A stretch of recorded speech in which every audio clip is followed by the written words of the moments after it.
I'm Terri Smith. I'm currently the managing editor of the Psychoanalytic Quarterly, and I'm speaking to a previous editor has been at the Quarterly on and off for quite a while. And we're going to find out exactly that history today. Gina Atkinson. Gina, thanks for talking with me today. Oh, you're welcome. Thank you for interviewing me. Yeah, it's good to see you. You too. Um, so, can you give me just sort of the timetable and the chronology of? I love the cat in this. This is awesome. Uh, no, keep the cat. It's great. Can you give me just sort of the chronology of your involvement with the Quarterly and what your position or positions were during those times? Sure. So I was hired by the Psychoanalytic Quarterly in 1999, and I was there until the end of the year of 2017. And I was originally hired by Owen Renik, who was the editor of the Quarterly at that time. I believe he started in 1990. And I had worked with him at University of California, San Francisco Department of Psychiatry. So we knew each other, and he was an independent contracting client of mine in that I helped him prepare various of his papers and so forth for publication, mostly in the Quarterly, but also in the other psychoanalytic journals. And what happened at the Quarterly at that point was that funding kind of changed, I think, as I understand it. And there had prior to then been a Fifth Avenue office in Midtown Manhattan, which was staffed by two, I believe, full-time administrators. So when it developed that that was no longer financially feasible, Owen was as editor, was in the position of kind of coming up with a new paradigm for how the Quarterly was going to get to press. Because prior to that time, the two full-time staff members had actually typed all the Quarterly's content on Selectric typewriters. Whoa.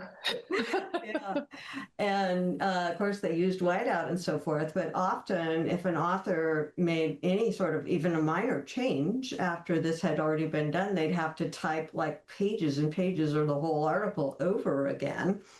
And then they gave everything in hard copy to the commercial printer, who I'm not recalling who that was right now.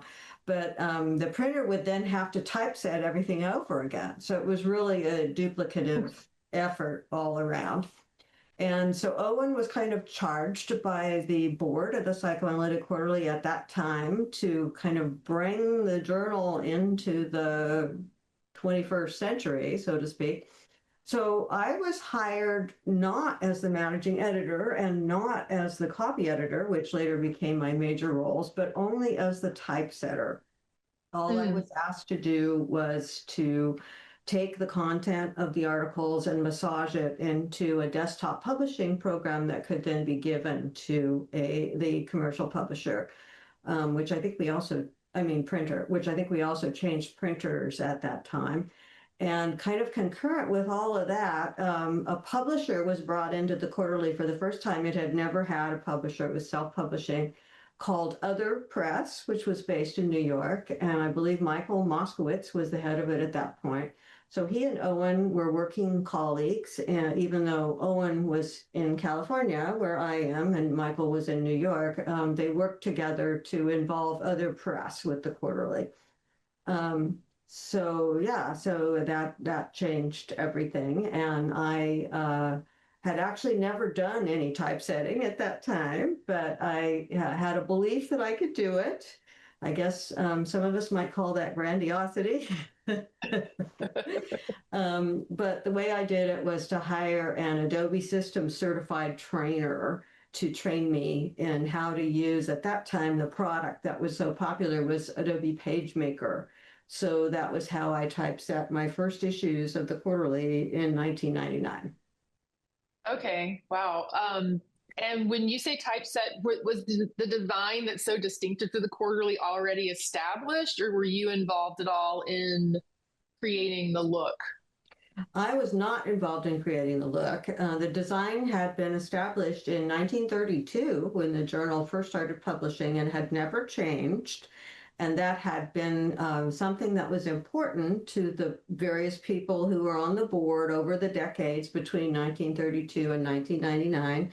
And as I understand it, that's in contrast to the other major psychoanalytic journals, both the Journal of the American Psychoanalytic Association and the International Journal of Psychoanalysis had changed their cover look and their colors and their fonts and so forth many times. And they both had actually been publishing, for sure the International Journal had been publishing before the quarterly started. I think probably the JAPA was too. But anyway, they had changed, and the quarterly had a different philosophy and a different view. It wanted to remain independent, and it wanted to remain traditional to its original conception and so forth. So the mandate I was given in 1999 when I was charged with typesetting it has to look exactly like it's always looked. So it was a challenge for me because, as you know now, Terry, the main font that's used for most of the text is the new Baskerville font, which is kind of not a real common one. It does look like common ones, so that I don't think that strikes a person who picks up the quarterly for the first time, oh, what a weird font or anything. But it actually was sort of out there, at least at that time in 1999. And it took me a while and the help of my Adobe trainer to locate that Adobe font and start using it. And then the other major font that's used, as you also know, is the Spartan Book Classified, which is the text of the cover and the article titles and headings and so forth. So I was told, okay, you have to get these exact same fonts. So I did. You have to use them exactly the way they were. The spacing has to be the same. The paper has to totally be the same. The same ivory color can't be white, has to be sort of the off-white ivory, the same thickness. The cover has to look exactly like it always did with a list of the table of contents and so forth. So no, I did not have any creative input at all. It was a challenge for me to make it look just like it had. So that was what I did. That is a huge challenge, especially during sort of the early days of computerized graphic design. Mm-hmm. I imagine it was a huge learning curve. Yeah, the early days really, well, I don't know if it was really the early days of desktop publishing. It wasn't serious, I mean, like seasoned, like there weren't a lot of desktop publishers around doing this kind of thing. But I was really lucky in hooking up with this trainer who was excellent, who got me going. I probably worked with her for about a year, I guess, on a contract basis. And she helped me set up templates for the articles, for the book reviews, for the cover, et cetera, so that all I had to do was plug in the new text for each issue.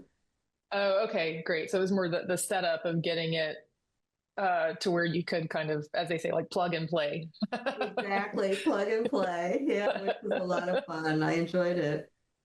And so how long again did you do the typesetting part only? So 99 to typesetting part only was probably only for about the first year, 1999 to 2000. I think in 2000 was when I took on the copy editing too. And the reason that happened was someone at Other Press was doing it and would send me the copy that I would typeset. And I was starting to notice there were major errors in it. So I called this to Owen Renik's attention, and I thought that Other Press would probably have other staff members who would come in and take it on instead or whatever. Well, they didn't. So the kind of the upshot was that Owen talked to Other Press, and then he got back to me and he said, okay, Gina, if you're so smart, how about if you copy edit it? So I'm like, oh, okay, because I had worked with psychiatrists and psychologists a lot at the University of California, San Francisco over the years. I'd been in that department about 10 years, I guess. And I had done a lot of work with psychoanalytic and psychiatric and psychological writing, so I kind of felt like I knew something. But I realized when I took on the role in a more formal way as copy editor of the Psychoanalytic Quarterly that I really needed to get training. So I enrolled in something called the Professional Sequence in Editing at University of California, Berkeley, and that was a year-long thing of 4 courses, and that really helped me because what I found was, although I thought that I could make words fit together well and do a good, help an author with making a good fluent text and so forth, I didn't actually know the rules with my kitty here. So sometimes I would make a suggested change to an author and he or she would say to me, well, why? Why is this grammatical rule there? What exactly is it? What are you doing? Why are you suggesting moving this phrase to this part of the sentence or blah, blah, blah? So I found that doing the training gave me the tools with which I could answer when an author brought up and said, why? What are you doing there? Then I could say, well, here's what I'm referring to. Here's the style guide that we use, which is the Chicago Manual of Style. Here's the situations where the journal makes exceptions, or here's the grammatical rule that applies to the sentence, or blah, blah, blah, So it felt like kind of gave me some credibility, and it also made me feel more self-confident about helping authors get their work ready for publication. Right. So, and prior to that, I'm assuming you were probably making the correct decisions. You just didn't necessarily have the official rule to explain it. Yes, and it was more intuitive. Yeah. Exactly. 90% of the time, I'd say I was making the correct decisions, but once in a while I wasn't. I had some incorrect ideas about how language works too. So having the course was great because if there were ever like a really convoluted sentence that I couldn't solve or whatever, I could go to the instructor of the course and say, oh, what about this or that?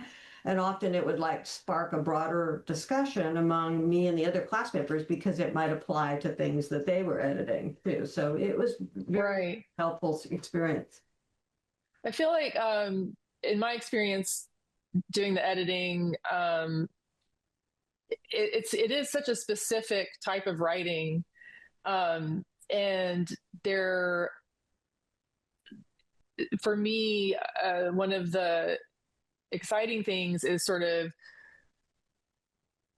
I'm learning a lot, which is amazing. But then just about psychoanalysis, but also sort of like how precise the language is in psychoanalysis. Like just the placement of a word can change the meaning so easily in these texts sometimes, which is, I don't find with other types of writing as much.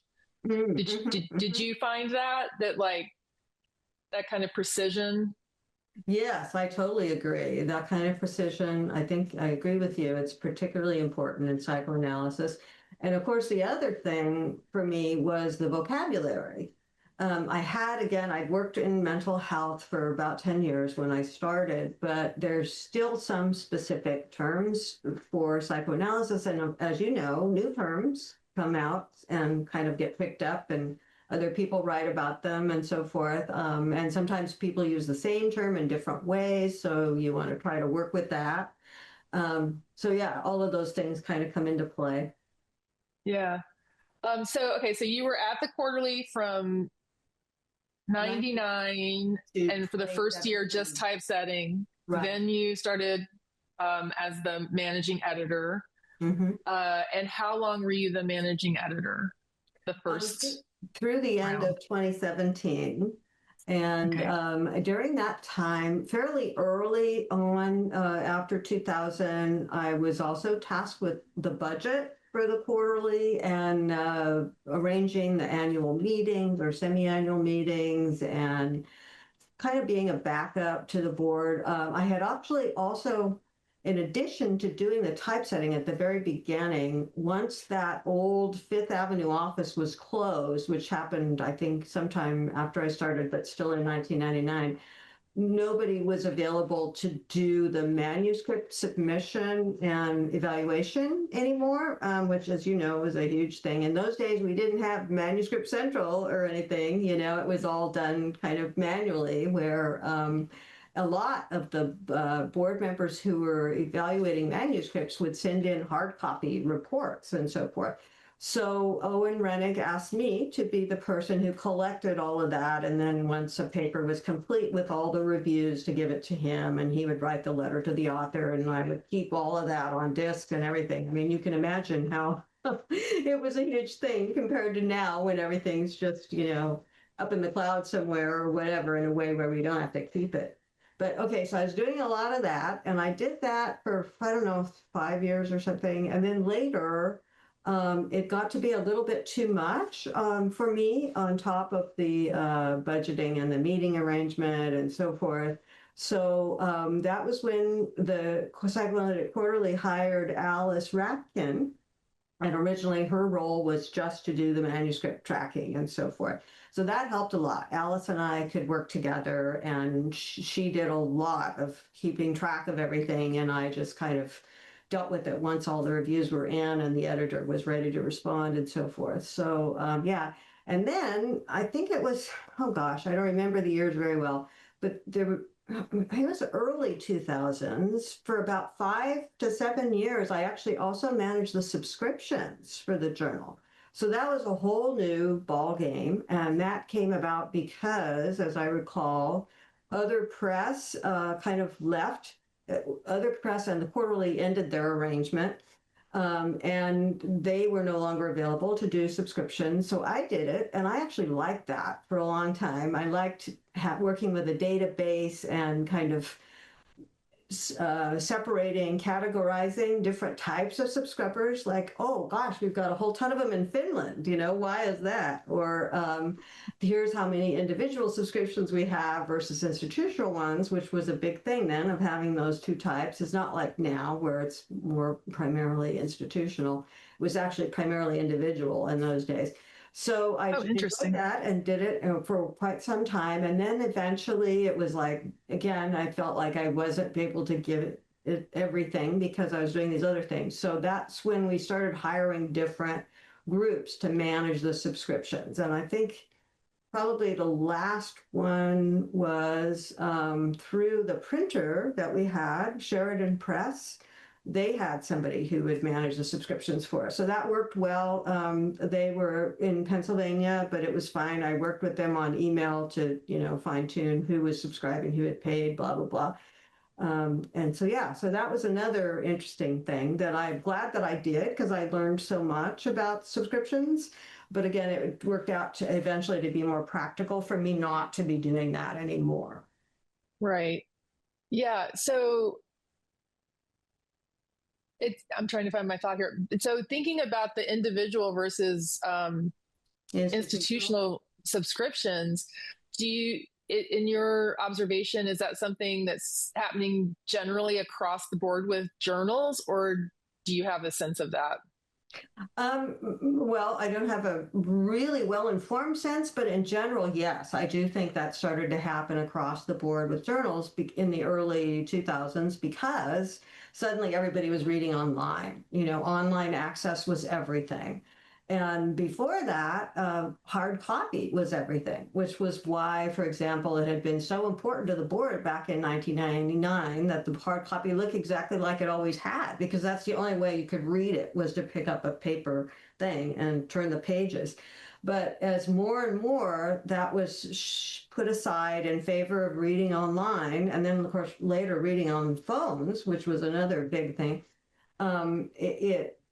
institutional subscriptions were really the only way to go. I mean, nobody wanted to pay for their own individual way to access the content on the computer. It made a lot more sense for most psychoanalysts and other mental health professionals reading the Quarterly to hook into whatever their professional institution was and get access to it that way. So yeah, that was a huge paradigm shift. I think that was common to all journal publishing. Yeah, that makes sense. That the digital access, through, like, I teach at UConn, and I can access things through my organization, my institution. So, yeah, that makes sense. I hadn't thought about that before, about how that would have shifted from individual to institution. That makes a lot of sense. It's amazing how technology has these downstream effects that you maybe wouldn't predict, right?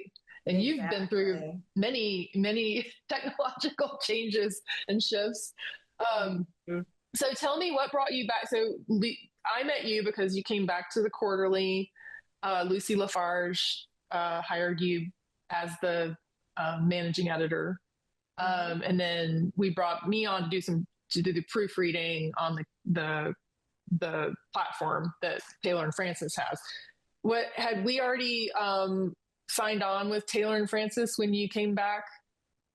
Yes, but okay. Recently, so I think within the past 6 months, maybe something like that. Yeah. So what made me come back was related to what made me leave. At the end of 2017, I resigned because my husband was diagnosed with stage 4 cancer.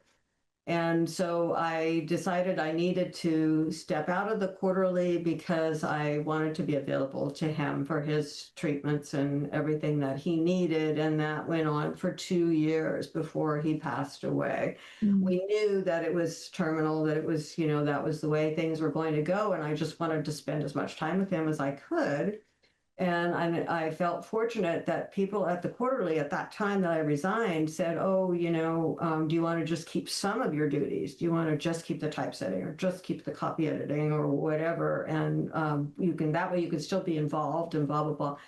And I was very grateful for that. But I felt like, no, I was so used to taking all of this stuff on. I thought it's going to just feel strange to me and not be as rewarding if I segment out certain duties and don't keep others.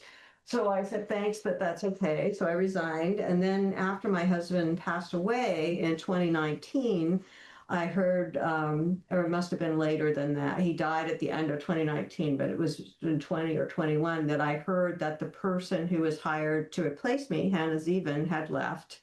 And that's what gave me the idea. Oh, I knew Lucy Lafarge very well, and I had a lot of respect and liking for her. And I talked to Jay Greenberg, who, although he was no longer he was the last editor that I worked with before I resigned. He was still on the board and knew that Lucy might be interested in talking to me and so forth. So that's when I contacted her and said, now that Hannah Zevin has left or was leaving, I forget exactly the timing, would you consider hiring me? So that's why I came back, or how I happened to come back, I guess. Right. You're working with the rhythms of your personal life and prioritizing home and your husband. Yeah, that's a good way to express it. The rhythms of my personal life dictated that. Yeah. So we've kind of already talked. One of my questions was about the technological changes affecting your work, which we already covered. And we already talked about the audiences changing a little bit. Is there anything else about audiences changing that spring to mind as far as when you started to now? Yeah, I would say from when I started to now, the audience has gotten younger. And more psychoanalytic candidates, people in training, are interested in reading a journal like the Psychoanalytic Quarterly than used to be the case. When I started in 1999, and I had some involvement in the local Psychoanalytic Institute in San Francisco, we're going to meetings and working with people a little bit. So I feel like this was kind of happening on the ground too, not just in publishing. The institutes, my impression was that they got a little less insular at that point. I'm talking about the late 90s, early 2000s, more welcoming, more open to new ideas and not sort of non-standard approaches, kind of reflected the field changing from loosening up a little bit. So it wasn't always the patient lying on the couch 4 times a week for 40 minutes anymore. Just sort of different paradigms were being brought in. Not that there wasn't still that mainstream core of the traditional Freudian approach, but there was just more stuff happening, more authors who were taking different approaches than Freud had, like Bion and Winnicott and so forth. So all of that, I think, reflected what happened in the field was reflected in the people who were reading psychoanalysis and training in it and becoming psychoanalysts, obviously. So they were getting younger. More women were coming in until, as you know now, I think there's many more women than men in psychoanalysis. It may be 80-20 or something, I would guess, especially if you look at younger, more recently trained analysts. And at the time I started, it was definitely the other way, 80-20 male to female, and the readership was the same. And now there's more, I would say, diversity in the audience, that people from other cultures are more involved. I think it was really Owen Renik who brought in an international audience for the Psychoanalytic Quarterly. He was very involved in the International Psychoanalytic Association and went all over the world, mainly actually to Europe and to South America, because there was not so much happening in Asia yet with psychoanalysis in the 1990s.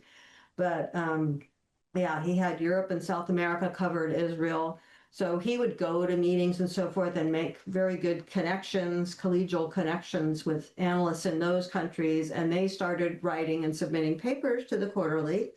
And there, I think, had been already subscribers in those countries, but now there were many more of them and more contributors. Probably, I remember I'm trying to come up with a statistic at some point. I think maybe 15% of the articles from the late 90s to the early 2000s were from non-US analysts. And so that was a big change. Before that, it had really been a US-centered journal.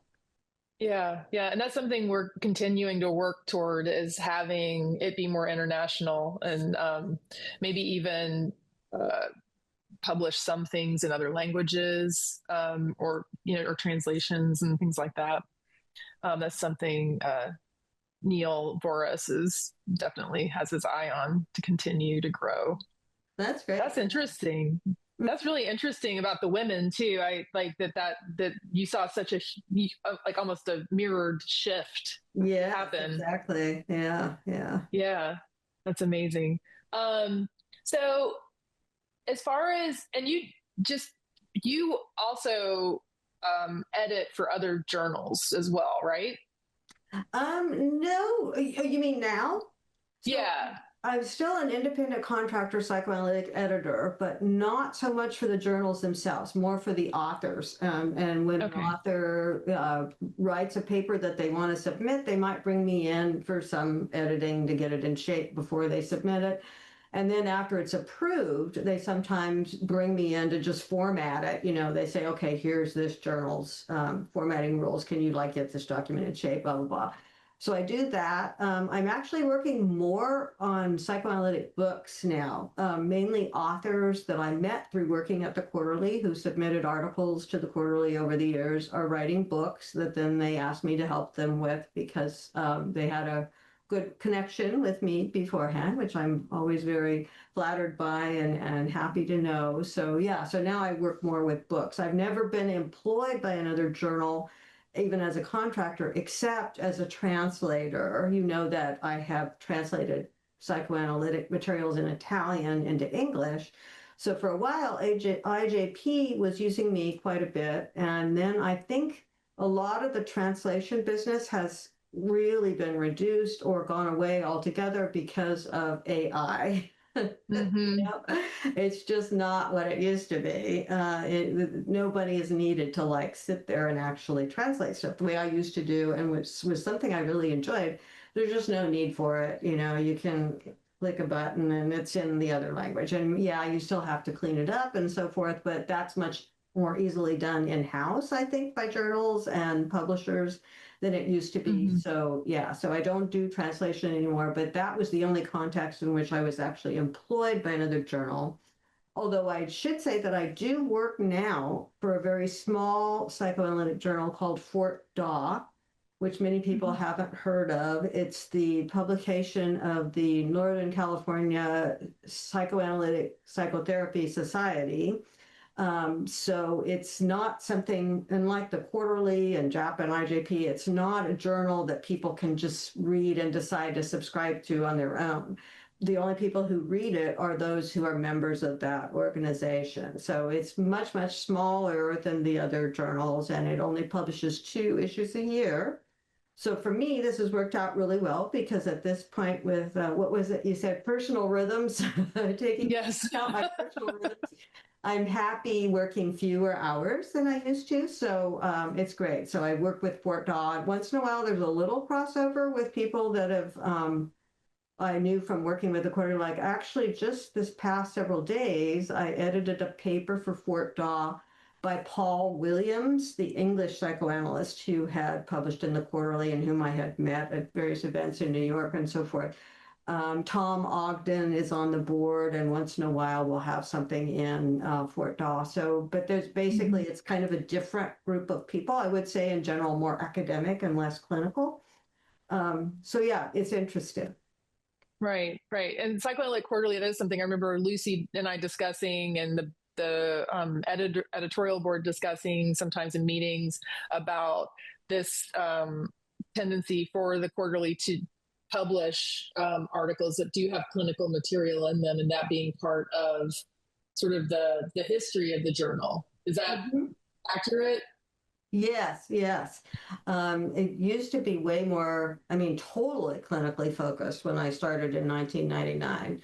But again, I think Owen Renik was helpful or useful or made a difference in welcoming articles that suddenly, and even after him, Henry Smith, the next editor, suddenly we started having more applied psychoanalysis articles that related to psychoanalysis and art or psychoanalysis and music or something, you know, which was really different. And yeah, I think that's a general trend in the field, is that people don't see psychoanalysis as a field limited to a patient and an analyst anymore. It's I remember Owen used to say this, and I kind of didn't really understand it at the time, and I'm not sure that I do, but now, but he would say it's not that. It's a way of thinking that we can apply to various aspects of life, like art or creativity or literature or whatever. He feels, I guess, or did at this time, I'm going back now 10 or 15 years since he and I talked about stuff like this, that the future of psychoanalysis is not so much the analyst and the patient, it's a different way of thinking. So it can be applied to all kinds of situations and mentalities and activities and so forth in life. But I definitely feel like that's the mix now. We have like clinical material, but then we have applied psychoanalysis about film. We just, like in this last issue, the movie Her, and thinking about the novel object in terms of the movie Her, and the iOS. My cat wants my attention now. Hang on a second. I don't know if you can hear her. I'm here. What's up? This is my elderly cat. Oh my God, how this pretty is Allie. Oh, look there. What's her name? Her name's Allie. Oh, Allie, you are so cute. She's 18 and a half. She's in her golden years. Yeah. Wow. What's your cat's name? Mine is Anthony. Anthony. And he's the other end. He's only a little more than 1 year. And boy, does he think he's a kitten. Because he is. He is, yeah. I mean, we kind of are starting to touch on really kind of one of my last questions I had, which is, what is sort of special about the quarterly, either in your personal experience working with it or just in terms of the landscape of journals? I mean, the fact that it's an independent journal is important, obviously. That's different than a lot of the institutions. But is there anything, maybe not as tangible or something, just your feelings or impressions about what kind of makes it special? Okay, yeah. Well, I think you really kind of hit the nail on the head with its being independent. And when I first started, that was kind of brought home to me in the way the board talked, not only directly to me, but in their own internal discussions about wanting to maintain the independence of the quarterly, feeling like it gave them as a board more creative control over the content if they didn't have to publish things for some reason related to the organization that was sponsoring the journal. So that was nice. I would also often hear authors say that they preferred to submit their work to the quarterly because they felt like it was part of an independent thing that wasn't dictated by any special body or anything.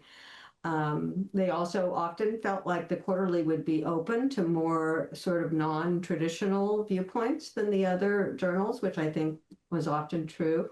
They also liked that they were working in a smaller environment. Often they would get answers to their submission, to decisions about their submission more quickly than with the other bigger journals that were kind of part of an organization's machinery and so forth.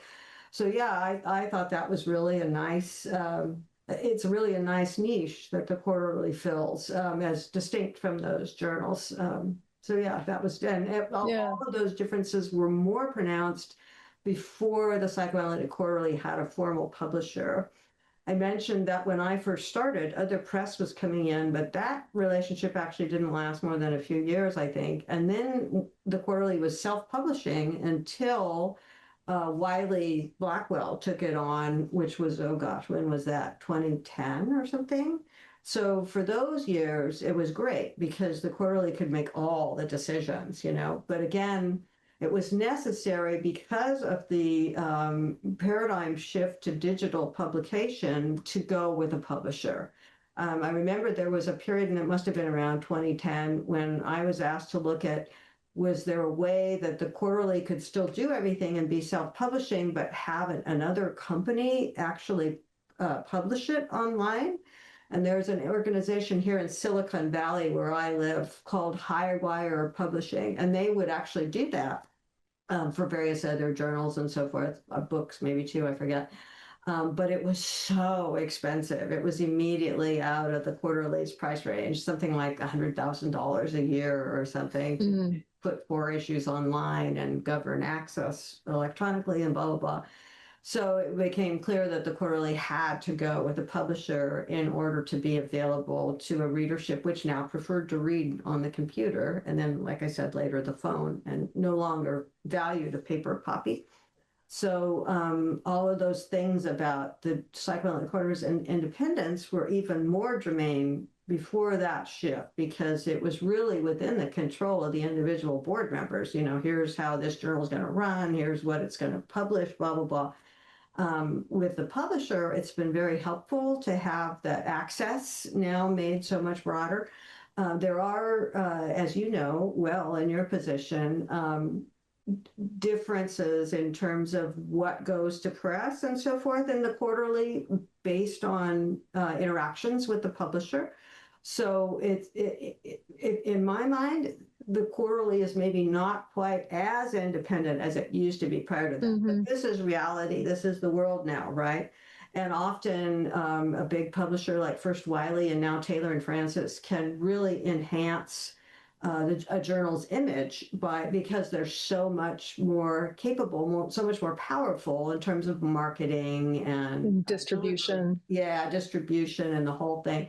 So obviously it's a positive experience. It's just, it may be meant, in my mind at least, and because I'm old fashioned and started before, that there's kind of a tiny bit of erosion of that independence of a journal like the quarterly. Yeah. I haven't sensed that yet. It's in terms of content.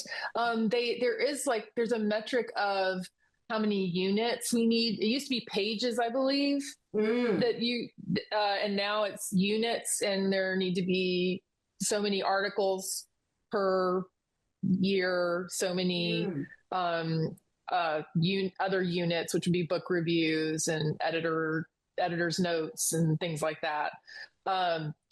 Letters to the editor. So those are the only sort of restrictions, or not restrictions, but guidelines that and that's because they offer a certain number of when they get a subscription, they're guaranteeing like 23 articles a year or whatever, I think it's 23 or something like that.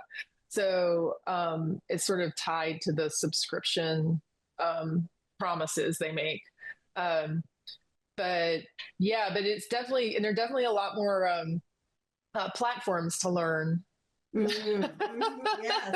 Like, we're, Scholar One and CATS, which I'm forgetting the central article tracking or something like that. Wow. So there's definitely was some learning curve with new platforms and that kind of thing. But I wasn't there before when there was not a publisher, so I don't have anything to compare it to. You probably find, though, that most of today's authors appreciate using those platforms, right? I think so. I feel like some authors I don't feel like Scholar One is super intuitive for authors, and sometimes they need assistance, but either we can help or Taylor and Francis helps them. They have people there that help them. Yeah, yeah. Whereas in the old days, authors resisted that. You know, they didn't want to go into a computerized system. They wanted everything done manually. So, but I figured because of this younger population of analysts and authors and contributors, that it's much more people have grown up with these types of platforms. And so they're like, oh, okay, you know, this applies to psychoanalytic publishing too. And they just sort of step right into it. Yeah, I think it varies depending on the personality and the age of the person or their experience with computers. Maybe not age, but their just experience with computers. But yeah, I think most people are, you know, it works well. Mm-hmm. It's a streamlined system and it works well. All these metrics possible that we couldn't do that. You know, in the old days, we couldn't track how many submissions came in from this area or, you know, the whole thing. Yeah. We get an annual, you know, breakdown every, you know, of all these kinds of metrics that are just so interesting we wouldn't be able to do on our own for sure. Right. Yeah. And I, you know, thinking about the relationship with authors, one thing I've noticed, and I don't know, since I'm not in the world of academic journals, but it's my understanding from some friends of mine in other disciplines who submit articles that a lot of journals don't have a managing editor necessarily. Mm-hmm, mm-hmm. And I feel like the authors we work with seem really grateful to have the role you used to fill and the one I'm filling now, as you know, to have that kind of, you know, I have authors tell me, maybe you've experienced this too, where they're just so happy to have someone be reading their article so closely that they're even, you know, finding these nuances that can improve it.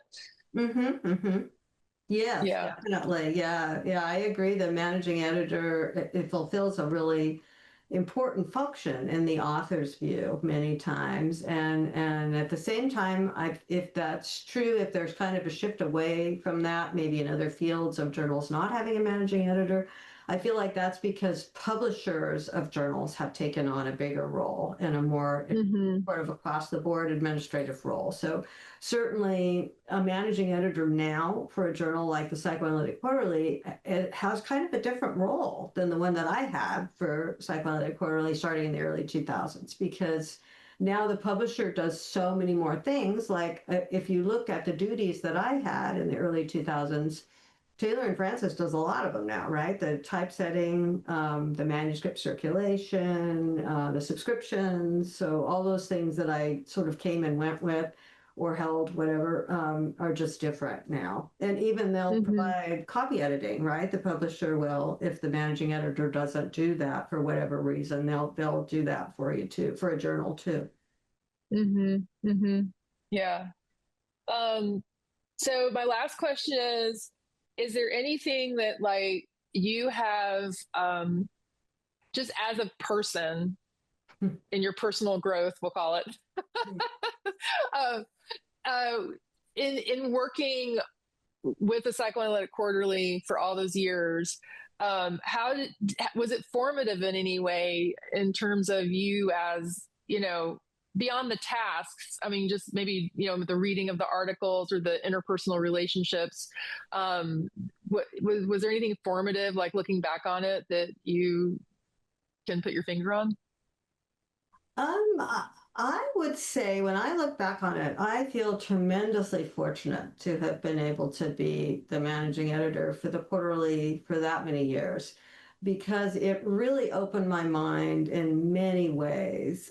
Part of it was the content, like you're saying, being able to read about psychoanalysis and go to the annual APSA meetings and hear lectures about it and kind of know what the field was doing was a huge advantage to me, I think, and it has changed me as a person. And obviously, I have no professional training in it, and I have no clinical background at all in it, but just to read about it is, to me, makes a real difference in my life. And the other thing, apart from the content, I think was just sort of the group dynamics of it, of how people relate to each other in national meetings, and just the way those meetings were run, both for the quarterly and by APSA.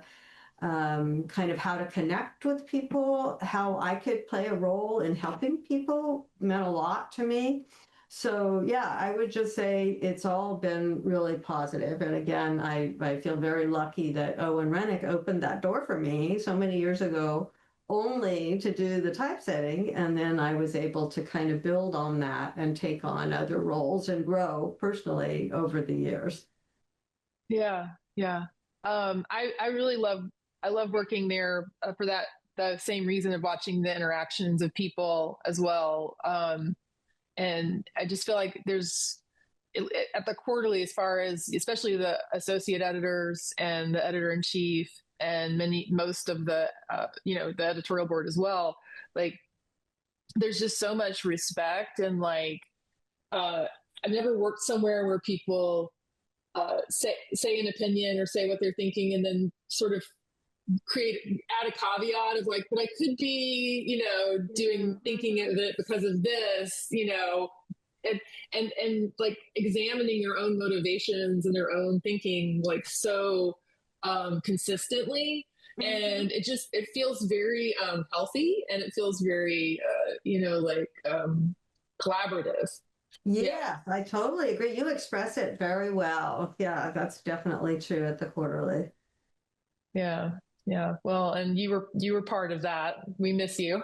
Well, thank you, Terri. Thank you. We got so much history about the quarterly today, and your role in it. So I'm really grateful to you. Oh, you're welcome. Thank you for interviewing me.